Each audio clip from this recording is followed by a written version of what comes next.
Oui. Ah ouais. Tiens, prends un papier. Allez, c'est parti.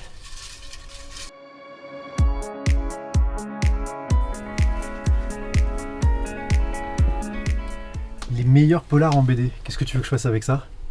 Ben, faut que tu nous en présentes 3 que t'aimes bien et que t'as choisi. Là, tout de suite? Tout de suite. Ok, c'est parti.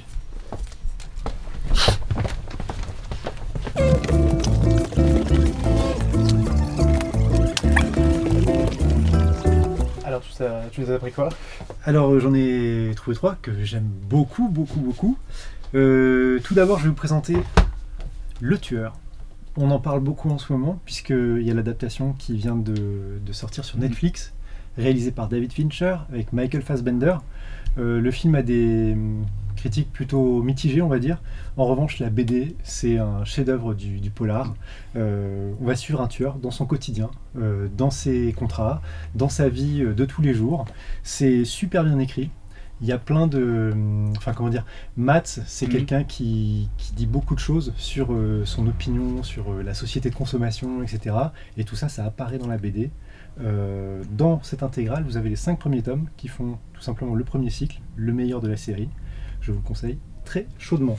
Tu sais ce qu'il a fait d'autre Mats, Ouais. et ben, l'année dernière, il a sorti Le Serpent et le Coyote, dessiné par Philippe Xavier. Et c'est aussi un très très bon titre. Bonjour, ça va? Bonjour. J'arrive au moment. Non, t'en fais pas, on va continuer, hein, on va faire. C'est du live, hein, donc y a pas de problème. On continue avec RIP, dont le 6e et dernier tome vient de sortir. Il nous reste quelques exemplaires du premier album à 10 €. L'histoire, c'est celle d'une bande de nettoyeurs de scènes de crime. Au cours d'un nettoyage, l'un d'entre eux met dans sa poche un bijou, une grande valeur. Et toute la question, ça va être de savoir qui l'a récupéré. Donc c'est le début, si tu veux, ils sont tous en train de s'épier les uns les autres, savoir qui a fait quoi. Chaque album va être le portrait d'un des personnages. C'est super bien écrit, j'insiste vraiment sur la qualité des dialogues. C'est super bien dessiné, il y a un dessin qui est vraiment crade, au meilleur sens du terme. C'était lequel ton préféré parmi les combien? Ah, moi c'est c'est Maurice. C'est le tome 2 que j'avais adoré. Ouais, celui-là, oui. Donc gros conseil, en plus on a eu la chance d'avoir les auteurs en dédicace pour la sortie du tome 4, donc on les a rencontrés, ils sont super sympas, donc faut les soutenir. Voilà, série complète en 6 tomes.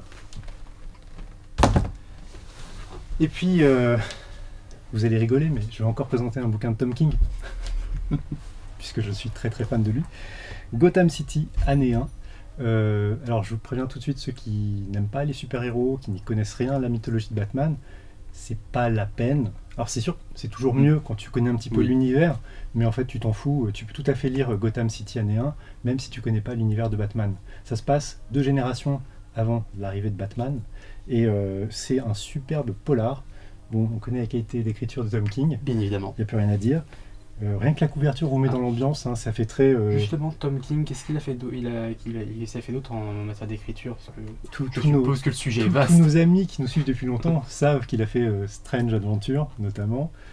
Tout récemment, il a sorti Human Target. Mais Human Target, ça reste vraiment dans la mythologie d'ici. Ouais. Là, ça peut se lire comme un polar assez classique, traditionnel. Le dessin est très élégant. Phil Lester, je trouve qu'il a un style qui rappelle un petit peu celui de Darwin Cook, le regretté Darwin Cook. Et voilà, moi j'ai trouvé ça génial. C'est vraiment dans l'esprit un petit peu des polars de James Ellroy, par exemple, comme le Dahlia Noir, tu vois, même l'époque, en fait. Et voilà, gros conseil. On va beaucoup le conseiller pour la fin d'année également. Voilà, je peux retourner me moucher.